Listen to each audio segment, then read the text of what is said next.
wind energy. He will be talking about his experiences and the challenges he's had to overcome being diagnosed with cerebral palsy.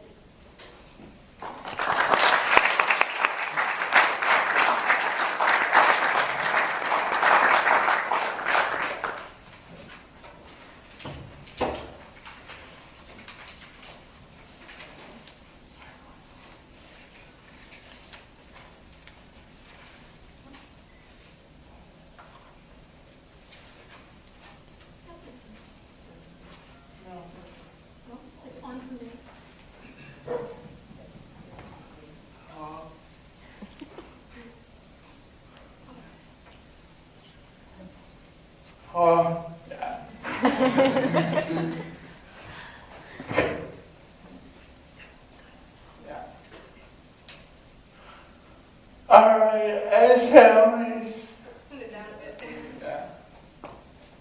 What's that?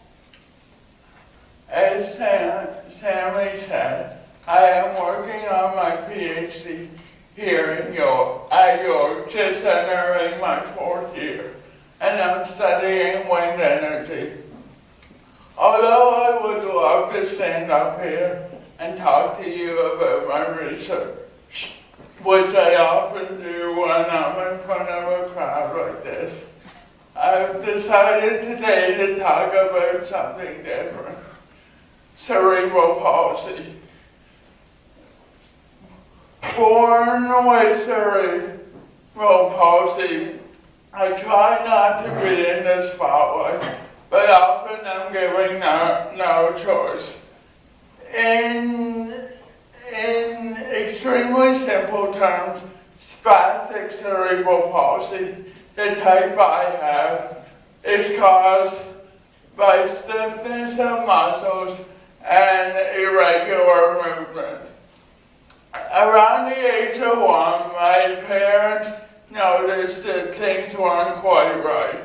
They noticed that when I learned to sit up, I couldn't sit up straight, and when I learned to walk, I run around on my tippy toes. Upon diagnosis at age 18 months, the doctors gave my parents a lot of unknowns. They said they didn't know if I'd ever drive a bike. They didn't know if I'd ever get my license. Was the disability purely physical, or was it partially mental as well? Imagine being told that as parents of a small town where I grew up. It breaks my heart as well that I learned recently that my mom actually at that time was blaming herself for the disability I had, which, knowing what caused it, was just an act of God. What happened was, during birth, the umbilical cord was wrapped around my throat and cut off the oxygen until the doctors could remove it. In today's world, this would be known before birth by an ultrasound.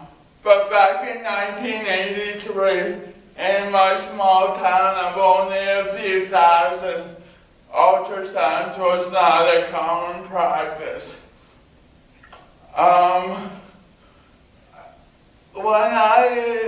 At a small age, I did not even realize that I was different than other kids.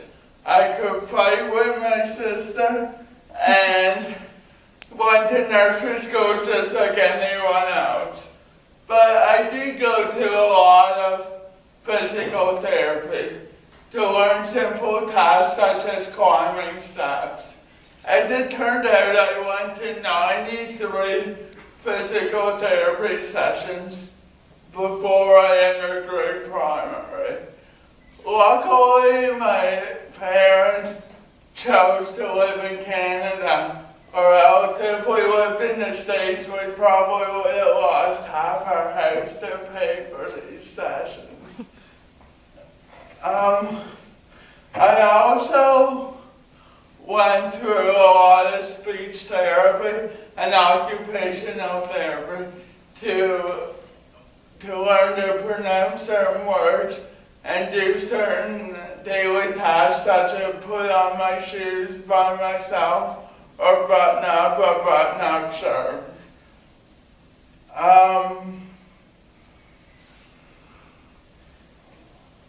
Sorry.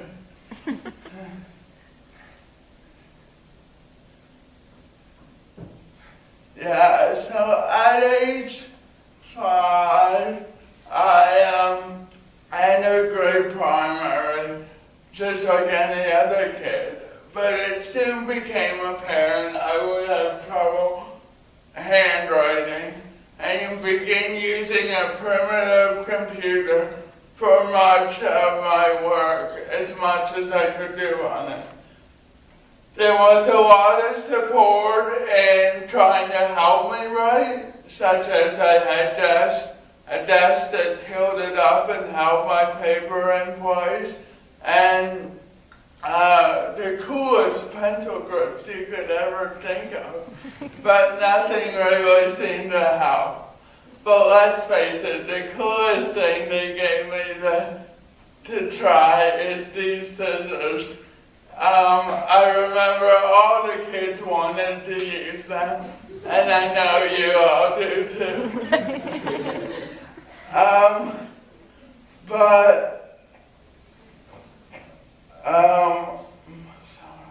I remember one thing also that helped me when learning to handwrite is actually writing on the board.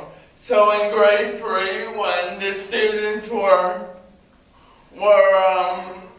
practicing their handwriting in their scribble, I would be in front of the class writing my letters across the board, which was kind of fun.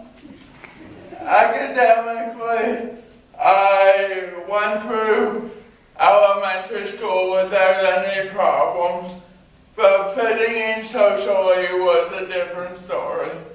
I had friends, but because I spoke a bit differently and moved a bit slower, I often got made fun of.